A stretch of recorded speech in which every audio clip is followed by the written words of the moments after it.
Mahal na mahal kita.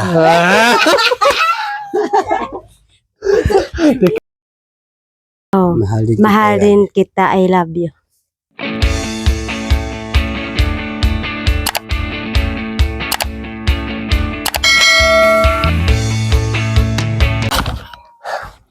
Hello mga kababayan, magandang araw sa inyong lahat. Kumusta na kayo dyan? So nandito naman po kami ngayon kay Mama ni Mylene mga kababayan. Siyempre ngayon ay Valentine's Day. So kukumustahin natin yung pamilya ni Mylene mga kababayan. So ito yung araw ng puso. No? So tara na para makumusta natin yung magulang ni Mylene.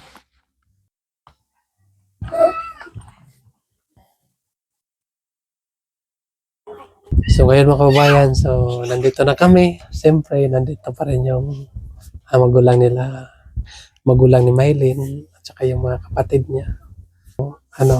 Kumusta kayo? Kumusta yung buhay? Okay raman.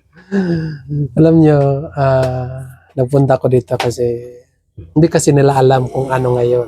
No? Kasi ngayon po ay itong tinatawag na Valentine's Day. No? So, ang Valentine's Day daw, araw sa mga puso. Araw daw sa puso. Di ba itong?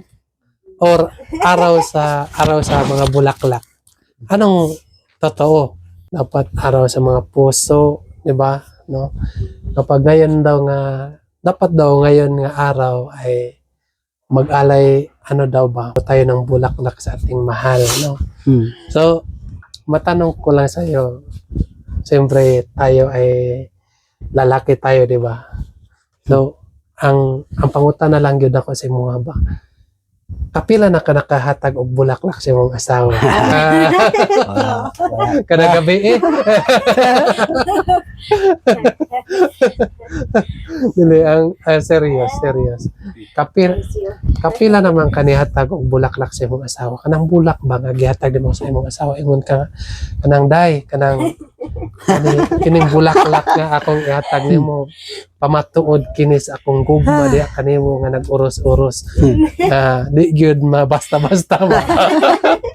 Di ba? So ganun talaga. Ito yung Valentine's Day ay dapat ay mag-alay tayo ng bulaklak sa ating mahal, no? Yun daw ang palatandaan nga ang gugma daw nato sa iyahaba sama daw kaanyag sa bulaklak, no? So mo na siya. So ang pangutana nako sa imo nga nakahatag sukad sa ang pangutana ko sa imo sukad sa ninyo ron? 8. Kurang No. api gamat. Kaya mga piyo do. Api na ro. Oh yeah. Doon mo sa. Sukad sa magwalo na yung anak niyo. Kapila naman kanihatag sa mga asawa o bulak? Wala pa? Wala. Wala pa. Mahal sa mga So, hindi talaga alam sa mga katatubo mga kabayan nga yung mga ganyan pa. So, kaya napunta ko dito, no? Para ipaalam sa kanila, no? Para malaman nila nga ngayon pa lang araw, Pitsa 14 ay ito yung araw ng mga puso, no? Bigyan natin ng time ang ating mga puso, no? Bigyan talaga natin ng time nga ang ating asawa, no? Bigyan din natin ng time na pagmamahal ang ating asawa, no? So ngayon para maranasan mo, no? Parang yung maranasan parang naintindihan niya kasi tumawa. Para maranasan mo nga magbigay ng bulaklak sa iyong kabiyak ng puso mo. So kailangan nga bigyan mo siya ng bulaklak ngayon. mahal na mahal kita. Teka muna. Sige, mahal na mahal kita. Sige, pasagutin muna natin itong mama ni Mylene. Kung ano ang masabi niya sa kanyang kabiyak sa kanyang puso na nagsasabi siya nga mahal na mahal kita. Ano sabi mo doon sa sinabi mo? Mahal din kita, I love you. I love you to Palangga.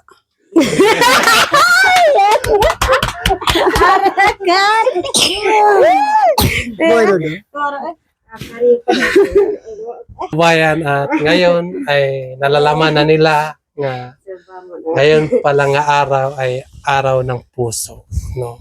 So kailangan nga hindi natin makakalimutan nga magsasabi sa ating mahal o kapikas sa kinabuhi nga mahal na mahal kita. I love you, no? So kailangan nga lagi natin iparamdam sa ating mga asawa nga mahal din natin sila at handa natin silang ipagtaguyod kahit saan tayo dito sa mundo. Kahit ganito lang yung buhay natin, di ba? Diba? Kasi ngayon pa nila naranasan mga kababayan. So, siguro susunod po ay maano din nila yan mga kababayan. Kasi mag-iit na yung anak nila pero ngayon pa siya nakabigay ng bulaklak sa kanyang minahal. Kasi wala talaga yan sa atin, di ba? Wala na sa ato. Kasi sa ato ay ditso, no? Pagguman, wala na, ditso na. So, ang mga Bisaya kasi meron ganyan, no? Ang mga no? May araw ng puso, no? May araw ng, unsa niya, pagkamatay, gano'n. So, ito kasi yung pinaka-importante. Kasi, pagmamahal, no? Puso, no? Dapat tayong lahat tao ay meron tayong pagmamalasakit sa kapwa natin, di ba? So, kapag meron tayo dyan ay matutuwa talaga ang Panginoon sa atin. Lalo na kapag wala tayong sinasaktan, no? Wala tayong inaaway ng kapitbahay, di ba? Kasi kapag wala tayong ginagawa nga wala tayong inaaway sa kapitbahay natin, di wala din tayong problema, di ba? So, ako ay masaya po para sa inyo, no? Dahil hanggang ngayon ay wala kayong balak nga pauwiin na si Maylin dito. So, ako, tuwang-tuwa ako, masaya ako, no? Dahil po ay ako din ay isang katutubo din, no? Masaya ako kapag mayroong mga katutubo nga tulad ko nga matulungan sa pumambiyahero na makatapos sa kanilang pag-aaral, di ba? So, sobrang saya natin, no? Kasi po ay ang sponsor natin tulad nila Sir Paul, nila si Tito Herns, ang gusto lang nila nga makatapos lang talaga sa pag-aral ang mga kabataan natin. Wala ni Maylin, makatapos lang siya para naman po ay makatulong din siya sa kanyang sarili at sa inyong mga magulang. Kasi po ay yung tulong po ng ating mga sponsor, hindi yan habang buhay natin. Dumating ang panahon nga sila ay hindi natin alam, di ba? Hindi natin tularan yung mga iba ngayon nga nagpauwiin yung mga anak niya. So, yung kamis ay ayos lang yan, di ba? Magdasal lang tayo palagi sa Panginoon.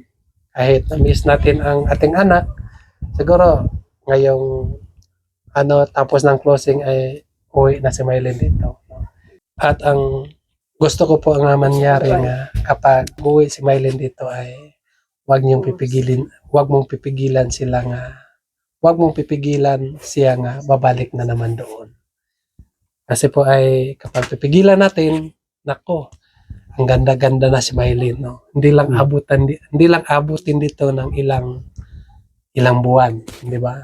Tapos hindi naman natin din i-judge ang mga tao dito, no? Kapag dito siya makaasawa, magkasama din tayo nga may hirapan, di ba? Magkasama rin tayo nga mag-journal. So, mas maganda kasi yung makatapos muna ang anak, makatapos muna si Maylin at saka makatrabaho, saka mo na hanap ng kanyang apika sa kanyang kinabuhi, di ba? So ngayon ay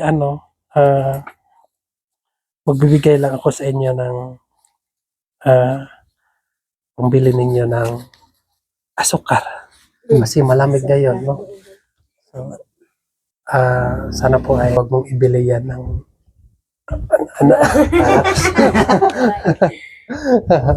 so, yun ang bana, no? Kapag may pera ibigay sa asawa, di ba? So ang asawa na ang bahala, no? So bili mo yan ng bigas, no?